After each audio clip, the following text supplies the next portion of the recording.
कार्यक्रम शुरू हो चुका है। कितना दिलचस्प है। मैं दूर से दूसरी तरफ लोगों की भीड़ भाड़ देख रहा हूँ। जोजान अब अकेले बड़बड़ाना बंद ही नहीं कर रहा। उसे पूरा यकीन है कि उसका सी फूड बूफे रेस्तरां उसे खूब पैसा कमा कर देगा। वह घमंड से मुस्कुराते हुए कहता है कि अभी तो पहला ही दिन है और इतने सारे लोग आ गए हैं। उसे लगता है कि अब से बस आराम से बैठकर नोट गिनने हैं। उसकी पत्नी कहती है कि अच्छा हुआ कि उन्होंने कई महीनों तक मेरे रेस्तरां के सामने जासूसी की। उन्होंने मेरे सप्लायरों के चैनल तक कॉपी कर लिए, मेरे ग्राहकों को भी जान लिया और इस रेस्तरां को खोलने के लिए अपना घर तक गिरवी रख दिया। वह कहती है कि आखिरकार आसमान ने उनके साथ न्याय किया और उनकी सारी मेहनत बेकार नहीं गई। तभी एक राहगीर हैरानी से चिल्लाकर कहता है, देखो तो सही, अचानक इतनी सारी भीड़ कहाँ से आ गई। दूसरा जवाब देता है, तुम्हें पता नहीं क्या, ये जगह पहले पूरी सड़क का सबसे मशहूर रेस्तरां हुआ करती थी। हर दिन पूरी गली तक लाइन लगी रहती थी। दूसरा व्यक्ति कहता है कि उसने पहले भी इसके बारे में कुछ सुना था, लेकिन उसे हमेशा लगता था कि लोग बढ़ा चढ़ाकर बता रहे हैं। उसने कभी नहीं सोचा था कि यह सच होगा। जो जियानजी अभी भी शेखी बघारते हुए कहता है, अब देखो इसका मालिक कौन है। चेन फैन जैसे किसी आदमी से इसकी कोई तुलना ही नहीं हो सकती। पहले वह पैसा कमाता था, लेकिन वह सिर्फ किस्मत थी, क्योंकि इस जगह ने उसे सौभाग्य दिया था। यह जगह हमेशा से हमारी थी, इसीलिए अब किस्मत बनाने वाले भी हम ही होंगे। इसे ही कहते हैं किस्मत का खुद पैसा देकर जाना। और मेरे बारे में वह कहता है, अब तो यह मजाक बनकर रह गया है। इसी सड़क पर इसने इतना बड़ा रेस्तरां किराए पर लेने की हिम्मत की,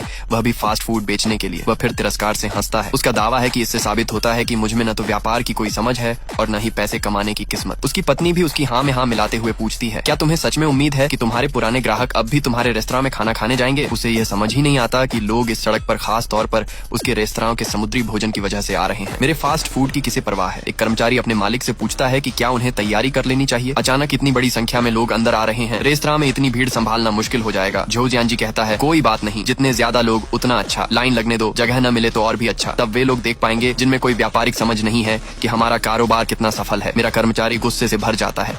वह कहता है कि वे लोग हद पार कर रहे हैं। सिर्फ अनुबंध तोड़कर कारोबार पर कब्जा करना ही काफी नहीं था, अब तो वे उन ग्राहकों के सामने भी शेखी बघार रहे हैं जिन्हें मैंने खुद बनाया था। अगर मैंने उस जगह को खड़ा न किया होता तो वह आज भी वीरान पड़ी होती और धूल से भरी होती, और अब उल्टा मेरा ही रेस्तरां मुझसे छीन लिया गया है। ऊपर से वे कहते हैं कि मुझ में व्यापार की कोई समझ नहीं है। ये तो बहुत बड़ी बेइज्जती है। वे सिर्फ इसलिए मेरा फायदा उठा रहे हैं क्योंकि वह जगह अब उनकी है। उन्होंने तो शर्म की सारी हदें पार कर दी हैं। मैं शांत होकर उससे कहता हूँ, कोई बात नहीं, उन्हें अपने इस पल का आनंद लेने दो, क्योंकि बहुत जल्द वे फिर हंस नहीं पाएंगे। चाओ चांग ये बिना रुके हंसता रहता है। वह उत्साह से चिल्लाता है कि यहाँ तो 2000 से भी ज्यादा लोग होंगे। अगर ये सभी अंदर आ गए तो एक ही दिन में वह कितना पैसा कमाएगा। एक ही भोजन में 2000 से ज्यादा लोग। अगर हर व्यक्ति सिर्फ 100 युआन खर्च करे तो भी 200,000 से ज्यादा की कमाई होगी। एक महीने में तो लाखों करोड़ों की आमदनी होगी और एक साल में तो करोड़ों की कमाई हो जाएगी। वह कर्मचारियों को आदेश देता है कि सभी सावधान होकर खड़े रहें, ग्राहकों का मुस्कुराकर स्वागत करें और ऊंची आवाज में अच्छे रवैये के साथ बात करें। आज पहला दिन है। जो भी उसकी उम्मीदों पर खरा नहीं उतरेगा उसकी तनख्वाह काट ली जाएगी। वह पूछता है कि क्या रसोई तैयार है और क्या सारे समुद्री भोजन पहले ही रख दिए गए हैं, क्योंकि बहुत बड़ी संख्या में ग्राहक आने वाले हैं। कर्मचारी जवाब देता है कि हाँ, लगभग सब कुछ तैयार करके रख दिया गया है। सभी कर्मचारी एक साथ चिल्लाकर कहते हैं, स्वागत है। वह उनसे कहता है कि उत्साहित दिखाई दें,